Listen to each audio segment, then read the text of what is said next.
Kasaragod press ഫോറത്തിൻ്റെ ഭാരവാഹികളെ, പ്രിയങ്കരായ പത്ര media പ്രവർത്തകരെ, ലെൻസ്ഫെഡിൻ്റെ ജില്ലാ ഏരിയ ഭാരവാഹികൾ, ലെൻസ്ഫെഡ് കെട്ടിട നിർമ്മാണ മേഖലയിലെ സാങ്കേതിക വിദഗ്ധരുടെ സംഘടനയായ ലെൻസ്ഫെഡ് അതിൻ്റെ രജത ജൂബിലിക്ക് ശേഷം നടക്കുന്ന ആദ്യത്തെ കൺവെൻഷനാണ്. ഈ കൺവെൻഷനുമായി ബന്ധപ്പെട്ടാണ് ഇന്നത്തെ പ്രസ് ഫോറം കോൺഫറൻസ് നമ്മൾ വിളിച്ചിരിക്കുന്നത്. ഇതിലേക്ക് സ്വാഗത പ്രഭാഷണത്തിനായി നമ്മുടെ കൺവെൻഷൻ്റെ ചെയർമാൻ ശ്രീ പി രാജനെ ക്ഷണിക്കുകയാണ്. പ്രിയപ്പെട്ട മാധ്യമ സുഹൃത്തുക്കളെ, സംഘടനയുടെ ജില്ലാ സംസ്ഥാന ഭാരവാഹികളെ, എല്ലാവർക്കും നമസ്കാരം. നമ്മുടെ ജില്ലാ പ്രസിഡന്റ് പറഞ്ഞ പോലെ തന്നെ നമ്മുടെ നിർമ്മാണ മേഖലയിലെ ആധികാരിക സംഘടനയായ licensed engineers and supervisors federation ലെൻസ്ഫെഡിൻ്റെ 14ാമത് ജില്ലാ കൺവെൻഷനാണ് നാളെ നമ്മുടെ കളനാട് കൺവെൻഷൻ സെൻറ്ററിൽ വെച്ച് നടക്കുന്നത്. ഈ കൺവെൻഷൻ നടക്കുമ്പോൾ ജില്ലയിലെ 20 യൂണിറ്റ് കൺവെൻഷനുകളും 5 ഏരിയ കൺവെൻഷനുകളും വളരെ ഭംഗിയായി നടന്നുകൊണ്ട് 14ാമത് സംസ്ഥാന സമ്മേളനത്തിന് മുന്നോടിയായുള്ള സംസ്ഥാന കൺവെൻഷന് മുന്നോടിയായിട്ടുള്ള ജില്ലാ കൺവെൻഷനാണ് നാളെ നടക്കപ്പെടുന്നത്. ഈ കൺവെൻഷനിൽ നമ്മുടെ ജില്ലയിലെ MP MLA മാരായ CH കുഞ്ഞമ്പു, അതോടൊപ്പം NA നെല്ലിക്കുന്ന്, അതോടൊപ്പം ഉദുമ പഞ്ചായത്ത് പ്രസിഡൻറ്റും ചെമ്മനാട് പഞ്ചായത്ത് പ്രസിഡൻറ്റും കാസർഗോഡ് ജില്ലാ ജോയിൻറ്റ് ഡയറക്ടർ അടക്കമുള്ള ഉദ്യോഗസ്ഥ ജനപ്രതിനിധികൾ പങ്കെടുക്കുന്നുണ്ട്. ഈ കൺവെൻഷൻ കാലത്ത് നമുക്കറിയാം, നിർമ്മാണ മേഖല വളരെയധികം പ്രതിസന്ധിയായ ഒരു ഘട്ടത്തിലാണ് നമ്മൾ കടന്നു പോകുന്നത്. അതെല്ലാം നമ്മൾ കഴിഞ്ഞ യൂണിറ്റ് തല ഏരിയ തല കൺവെൻഷനിൽ വളരെ സജീവമായി ചർച്ചാ വിഷയമായിക്കൊണ്ട് ജില്ലയിലെ മൊത്തം വികസനം ഏത് ജില്ലയിലാകണം എന്നതിൻ്റെ ഒരു ജില്ലാ തലത്തിലുള്ള ഒരു അവലോകനം ഈ വരുന്ന കൺവെൻഷനിൽ വെച്ച് നടത്തപ്പെടും. തീർച്ചയായും നമ്മളെ സംബന്ധിച്ചും അതോടൊപ്പം ഈ കെട്ടിട നിർമ്മാണ മേഖല കേരളത്തിലെ ഏറ്റവും വലിയ ഒരു സാമ്പത്തിക സോഴ്സ് അല്ലെങ്കിൽ സമ്പത്തിനെ നിയന്ത്രിക്കുന്ന നട്ടലായ നിർമ്മാണ മേഖലയുടെ കാര്യങ്ങൾ ചർച്ച ചെയ്യുന്നതിനും ഒപ്പം ലൈസൻസുകളുടെ വിവിധങ്ങളായ പ്രശ്നങ്ങളും തദ്ദേശ സ്വയംഭരണ സ്ഥാപനങ്ങളിലും മറ്റും നമ്മൾ നേരിടുന്ന പ്രതിസന്ധികളും ജനങ്ങൾ അഭിമുഖീകരിക്കുന്ന പ്രശ്നങ്ങളടക്കം ചർച്ച ചെയ്തുകൊണ്ട് വളരെ നല്ല രീതിയിലുള്ള 600 പേരെ പ്രതീക്ഷിക്കുന്ന ഒരു കൺവെൻഷനാണ് നാളെ കളനാട് വെച്ച് നടത്താൻ പോകുന്നത്. അപ്പോൾ ഈ കൺവെൻഷനിൽ ഇതേവരെ നടന്ന പ്രവർത്തനങ്ങൾ ചർച്ച ചെയ്യുന്നതോടൊപ്പം ജില്ലയിൽ ഭാവി വികസനവും കൂടി ചർച്ച ചെയ്യും. അതോടൊപ്പം തന്നെ ഏറ്റവും പ്രധാനപ്പെട്ട ഒരു വലിയൊരു ദൗത്യവും ഏറ്റെടുത്തുകൊണ്ട് നമ്മളെ കാസർഗോഡ് ജില്ലാ കമ്മിറ്റി ഇതേവരെ സംഘടന രൂപം കൊണ്ട് 25 വർഷമായി. അതിനുശേഷം ഏറ്റവും ആദ്യമായി നടത്തുന്ന ഒരു വലിയ മെഗാ എക്സ്പോ കൂടി അടുത്ത മാസം കൂടി നടത്തപ്പെടും. അതിനെല്ലാം നാളത്തെ കൺവെൻഷനിലും അതോടൊപ്പം ഈ വരുന്ന മെഗാ എക്സ്പോയിൽ ഇതേവരെ നിങ്ങൾ നടത്തിയ ഏറ്റവും നല്ല ഒരു പിന്തുണ ഞങ്ങൾ നിങ്ങളോട് അഭ്യർത്ഥിക്കുന്നതോടൊപ്പം ഇനി വരുന്ന കാലത്തും നല്ല ഒരു സജീവ സാന്നിധ്യം നിങ്ങളുടെ ഭാഗത്ത് പിന്തുണയും അഭ്യർത്ഥിച്ചുകൊണ്ട് ഇവിടെ എത്തിച്ചേർന്ന എല്ലാവരെയും കാസർഗോഡ് ജില്ലാ കമ്മിറ്റിക്ക് വേണ്ടിയും ഇതിൻ്റെ പ്രോഗ്രാം കമ്മിറ്റിയുടെ ചെയർമാൻ എന്ന നിലയിൽ ഞാൻ എല്ലാവരെയും സ്വാഗതം ചെയ്തുകൊണ്ട് കൂടുതൽ കാര്യങ്ങൾ പ്രസിഡന്റ് തന്നെ വിശദീകരിക്കും.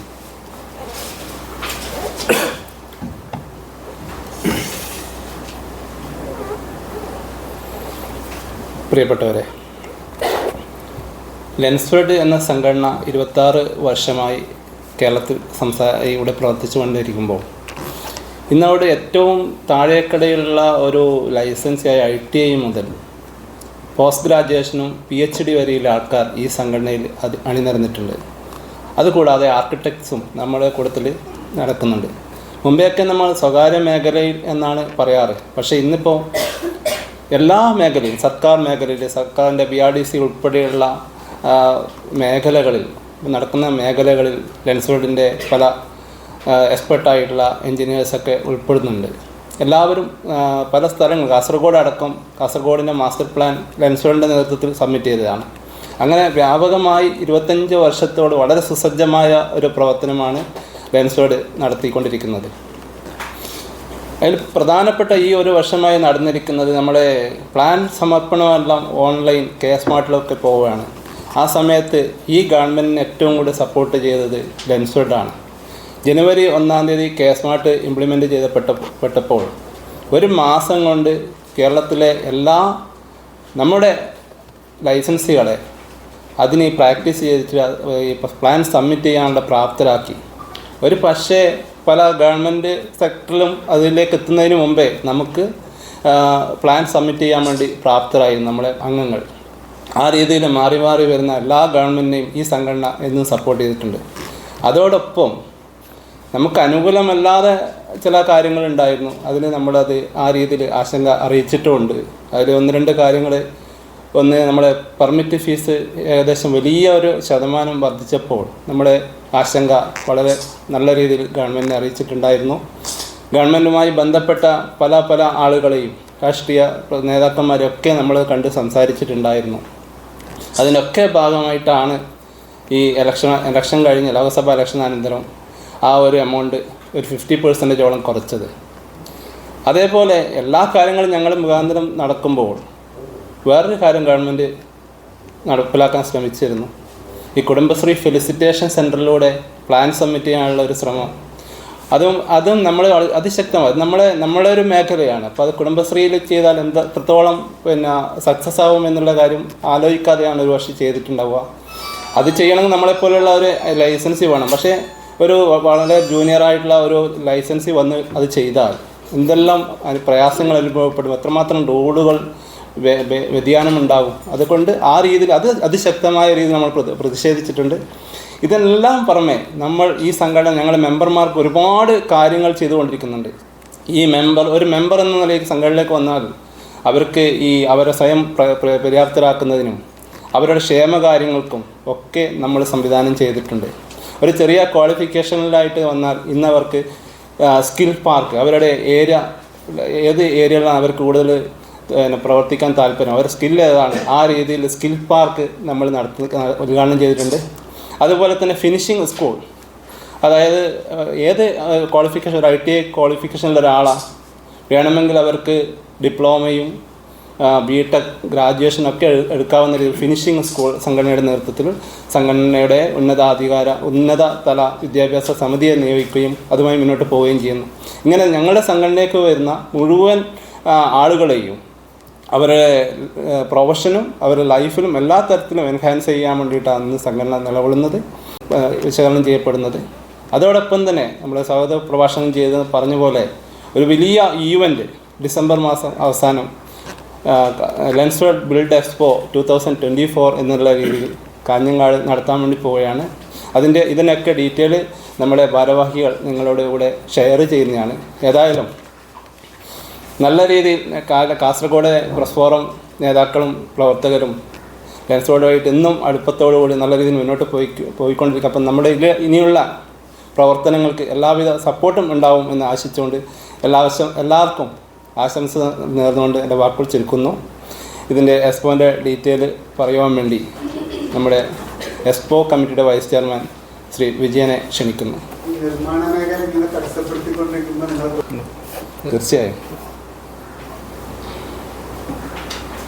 തീർച്ചയായും ഉണ്ട്. അതിന് ഓരോ കാര്യങ്ങളും വരുമ്പോൾ അതിനനുസരിച്ച് നമ്മൾ വേണ്ടുന്ന ഒരു തരത്തിലുള്ള ഇടപെടലുകൾ നടത്തുന്നുണ്ട് ഗവൺമെൻറ്. അതെ, ആ ഫീസ് പകുതിയാക്കിയില്ലേ? അല്ല, ഇപ്പോൾ ഈ അടുത്ത കാലത്ത് ഒരു ചെങ്കല്ല് സമരം നടന്നില്ല, ഒരു മാസമാണ് ഓണക്കാലത്ത് സ്തംഭിച്ചുപോയി.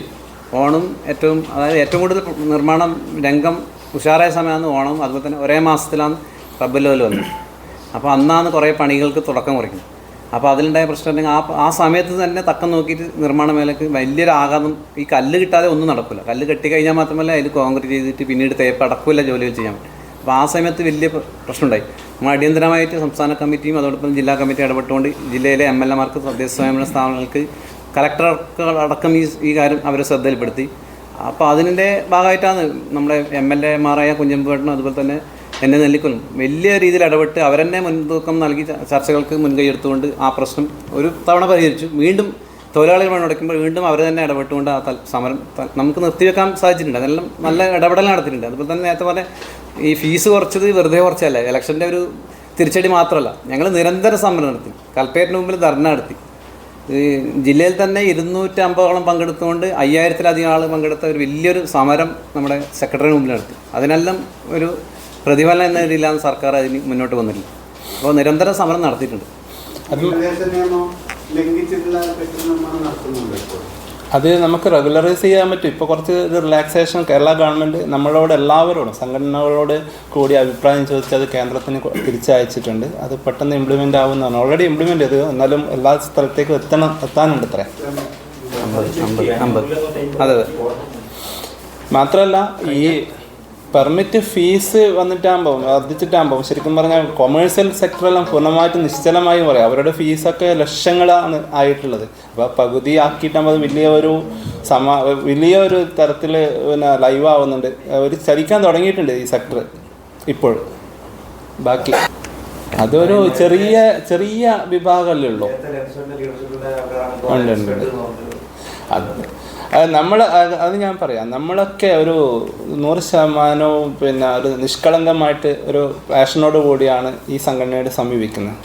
ആർക്കും അതിൻ്റെ അധികാരം നമ്മളെ ഓരോരാൾ നിർബന്ധിച്ചാണ് പലപ്പോഴും ലീഡർഷിപ്പിലേക്ക് വരുന്നത്. പക്ഷേ ആ ഒരു ലെവലിലേക്ക് എത്തുന്നതിന് മുമ്പേ ആ ഒരു ലീഡർഷിപ്പിലേക്ക് വരണമെന്നും പല തരത്തിലുള്ള അസംതൃപ്തരായിട്ടുള്ള ആൾക്കാർ നമ്മളവരെ പരമാവധി പിടിച്ചു നിർത്താൻ നോക്കി. പക്ഷേ അങ്ങനെ ചില അസംതൃപ്തി എല്ലാ സ്ഥലത്തും ഉണ്ടല്ലോ. അങ്ങനെ പോയതാണ്. അവരെ കൊണ്ടുവരാൻ ശ്രമിക്കുന്നുണ്ട്. വരാവുന്ന ആൾക്കാരാ. ഇല്ല ഒന്നുമില്ല. അത്തരം കാര്യങ്ങളൊന്നുമില്ല. സംഘടന തമ്മിൽ മറ്റ് വ്യക്തിപരമായിട്ടുള്ള കോമ്പറ്റീഷൻസ് ഒന്നും ആളുകൾ മാത്രം സംഘടനയിൽ നിന്ന് വിട്ടുപോയിട്ടുണ്ട്. അവർ വേറെ സംഘടനയിൽ ചേർന്നിട്ടുണ്ട്. അത്രേ ഉള്ളൂ. 600 പേര് നമ്മൾ ഇന്ന് ലെൻസ്ഫെഡിലുണ്ട്. മറ്റേ സംഘടന എണ്ണം നമ്മൾ പറയുന്നില്ല. തന്നെ അത് വിരലുണ്ടാവുന്നതാണ്. അത് സംഘടനയാണ്. അത് ചെറുതായിട്ട് പോയത്, ഇന്ന് തന്നെ തെറ്റിപ്പോയതാണ്. അതിൻ്റെ ചെറിയൊരു ഭാഗം 15,000 മേലുള്ള ഞങ്ങളെ മെമ്പേഴ്സ് ലെൻസ്ഫെഡ്. അപ്പം അതിൻ്റെ പേരിൽ ഒരക്ഷരം മാത്രം മാറ്റിക്കൊണ്ടാകുന്ന റെൻസ്ഫെഡ്. വേറൊരു പേര് കണ്ടുപിടിക്കാൻ പോലും അവർക്ക് പറ്റിയിട്ടില്ല. അവർ 500 താഴെ മാത്രമേ കേരളത്തിൽ അതാണ്. ബഹുമാന്യരെ, കാസർഗോഡ് ജില്ലയിൽ നിർമ്മാണ മേഖലയിലെ പുതിയ സാങ്കേതിക വിദ്യയും പുതിയ നിർമ്മാണ വസ്തുക്കളും മെറ്റീരിയൽസും പരിചയപ്പെടുത്തുന്നതിൻ്റെ ഭാഗമായിട്ട് കാസർഗോഡ് ജില്ലയിൽ ആദ്യമായി വലിയൊരു മെഗാ എക്സ്പോ നടത്താൻ വേണ്ടി തീരുമാനിച്ചിരിക്കുകയാണ്. കാഞ്ഞങ്ങാട് അലാമിപ്പള്ളിക്ക് സമീപമുള്ള കോവൽപ്പള്ളി എന്ന സ്ഥലത്ത് വൈറ്റ് ഹൗസ് നഗർ എന്നൊരു സ്ഥലത്ത് വെച്ചിട്ട് അതിനുള്ള പ്രാരംഭ പ്രവർത്തനങ്ങളൊക്കെ നടന്നിട്ടുണ്ട്. ഏകദേശം 120ഓളം സ്റ്റാളുകൾ അണിനിരത്തിക്കൊണ്ടുള്ള ഒരു വലിയ എക്സ്പോ ആണ് നടത്താൻ വേണ്ടി പ്ലാൻ ചെയ്തിട്ടുള്ളത്. അതോടൊപ്പം തന്നെ കാസർഗോഡിൻ്റെ വികസനം, സമഗ്ര വികസനം ഊന്നിക്കൊണ്ടുള്ള ഒരു വലിയ കോൺക്ലേവ് അതിൻ്റെ ഭാഗമായിട്ട് നടത്തുന്നുണ്ട്. വിവിധങ്ങളായ വിഷയങ്ങൾ, നിർമ്മാണ മേഖലയിലെ പ്രസക്തമായ വിഷയങ്ങൾ ഉപയോഗിച്ചുകൊണ്ടുള്ള വലിയ രീതിയിലുള്ള സെമിനാറുകൾ, 5 സെമിനാറുകളും അതോടൊപ്പം നടക്കുന്നുണ്ട്. അപ്പോൾ അതിന് പ്രഗത്ഭരായിട്ടുള്ള ഫാക്കൽറ്റിമാരെ നമ്മൾ സമീപിച്ചുകൊണ്ടിരിക്കുകയാണ്. ഈ ഒരു എക്സ്പോ കഴിയുന്നതോടുകൂടി നിർമ്മാണ മേഖലയിൽ പുതുതായി വന്നിട്ടുള്ള ഏതാണ്ട് എല്ലാ മെറ്റീരിയൽസും എല്ലാ വസ്തുക്കളും ഏതാണ്ട് പുതിയ സാങ്കേതിക വിദ്യകളും ജനങ്ങളുടെ മുന്നിൽ പരിചയപ്പെടുത്താൻ സാധിക്കും എന്നുള്ള പ്രതീക്ഷയിലാണ് ഞങ്ങളുള്ളത്. ഏകദേശം 30,000 ആൾക്കാർ ഈ എക്സ്പോ സന്ദർശിക്കും. ഇൻഡസ്ട്രിയുമായിട്ട് ബന്ധപ്പെട്ട ആളുകൾ സന്ദർശിക്കും എന്നാണ് പ്രതീക്ഷിക്കുന്നത്. ഇത് തികച്ചും ബിൽഡ് എക്സ്പോ ആണ്. ഒരു ഫെയറിൻ്റെ രൂപത്തിലുള്ള ഒരു ഫെയർ അല്ല. നിർമ്മാണ മേഖലയിലെ മെറ്റീരിയൽസും സാങ്കേതിക വിദ്യയും പരിചയപ്പെടുത്തുന്നതിന് വേണ്ടി മാത്രമുള്ള ഒരു എക്സ്പോ ആണ്. വലിയ രീതിയിലുള്ള മുന്നൊരുക്കത്തോടു കൂടി തന്നെയാണ് നടത്തുന്നുള്ളത്. ഇതിൻ്റെ ഭാഗമായിട്ട് നമ്മൾ വീണ്ടും പത്രമാധ്യമങ്ങളെ കാണാൻ വേണ്ടി വീണ്ടും വരും. അപ്പോൾ ആ സമയത്ത് കുറച്ചുകൂടി വിശദമായിട്ടുള്ള വിവരങ്ങൾ ഞങ്ങളുടെ മുന്നിൽ അവതരിപ്പിക്കാം. എല്ലാവരുടെയും സഹകരണം ഉണ്ടാവുകയാണെന്ന് വിനീതമായി അഭ്യർത്ഥിക്കാം. സുഹൃത്തുക്കളെ, കാസർഗോഡ് ലെൻസ്ഫെഡിൻ്റെ 14ാമത് ജില്ലാ കൺവെൻഷൻ നടക്കുന്ന ഈ വേളയിൽ കാസർഗോഡിൻ്റെ പിന്നോക്കാവസ്ഥ പരിഹരിക്കുന്നതിനും മുന്നോക്കാവസ്ഥയിലേക്ക് കൊണ്ടുവരുന്നതിനുമുള്ള പ്രവർത്തനങ്ങളിൽ ലെൻസ്ഫെഡ് എന്ന് നിങ്ങളോടൊപ്പം ഉണ്ടാവും.